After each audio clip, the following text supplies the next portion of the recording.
नमस्कार मित्रांनो, आपल्या सर्वांचं स्वागत आहे खबरलाईट यूट्यूब चॅनलमध्ये।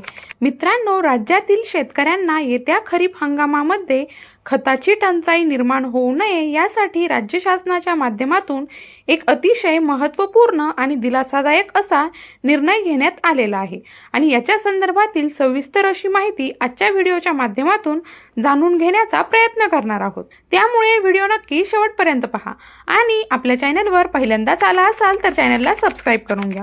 मित्रांनो, खरीप हंगामामध्ये जून, जुलै, ऑगस्ट, सप्टेंबर या कालावधीमध्ये मोठ्या प्रमाणात पाऊस असतो।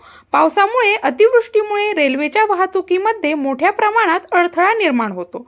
खताची पूर्णपणे होणारी वाहतूक हे रेल्वेच्या माध्यमातून होत असते आणि अशी रेल्वेची वाहतूक विस्कळीत झाल्यामुळे मोठ्या प्रमाणात खताचा पुरवठा वेळेवरती होत नाही आणि याच कालावधीमध्ये खताचा पुरवठा न झाल्यामुळे शेतकऱ्यांना अव्वाच्या सव्वा दरामध्ये खताची विक्री केली जाऊ शकते। मित्रांनो, याच पार्श्वभूमीवरती प्रत्येक वर्षी खरीप हंगामामध्ये राज्य शासनाच्या माध्यमातून शेतकऱ्यांना खताचा पुरवठा व्यवस्थित व्हावा यासाठी बफर स्टॉक तयार करण्यासाठी मंजुरी दिली जाते आणि या वर्षी सुद्धा खरीप हंगाम 2025 करता 1 लाख मेट्रिक टन युरिया आणि 25,000 मेट्रिक टन DAP या खताचा बफर स्टॉक करण्यासाठी मंजुरी ही देण्यात आलेली आहे, ज्याच्यामध्ये महाराष्ट्र कृषी उद्योग विकास महामंडळ मुंबई यांच्या माध्यमातून 50,000 मेट्रिक टन युरिया आणि 12,500 मेट्रिक टन DAP तर Maharashtra state cooperative marketing federation limited Mumbai यांच्या माध्यमातून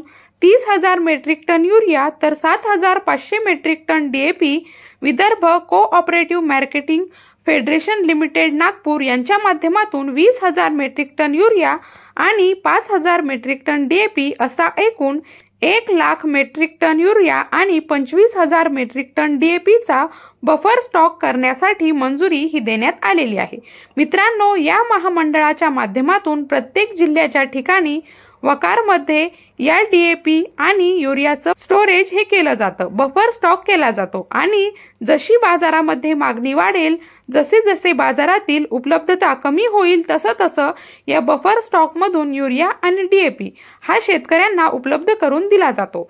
याच्यासाठी राज्य शासनाच्या माध्यमातून DAP आणि युरिया याची साठवणूक करण्यासाठी प्रति मेट्रिक टनानुसार हे अनुदान जे काही खर्च असेल तो खर्च या महामंडळाला दिला जातो आणि अशा प्रकारच्या खर्च करण्यासाठी सुद्धा आणि त्याच्यासाठी लागणाऱ्या निधीला वितरित करण्यासाठी मंजुरी सुद्धा देण्यात आलेली आहे आणि याच्या संदर्भातील महत्त्वाचे असे 2 GR 27 मार्च 2025 रोजी निर्गमित करण्यात आलेले आहेत।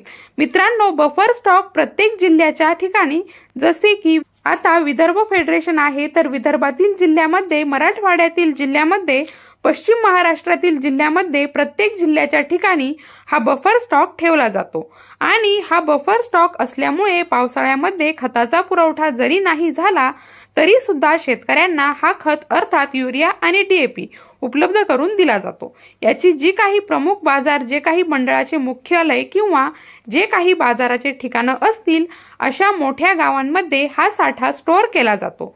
या गोदामांची यादी जिल्हा कृषी अधीक्षक यांना दिली जाते, त्यांच्या माध्यमातून त्याला मंजुरी दिली जाते आणि अशा प्रकारच्या जिल्हा स्तरावरती किंवा मोठ्या ठिकाणी असलेल्या बाजार ठिकाणी या युरियाचं स्टोरेज, या DAPचं स्टोरेज हे केलं जातं, जेणेकरून पुढे शेतकऱ्यांना व्यवस्थितरित्या योग्य त्या कालावधीमध्ये हा DAP आणि युरिया उपलब्ध करून देण्यासाठी मदत होते।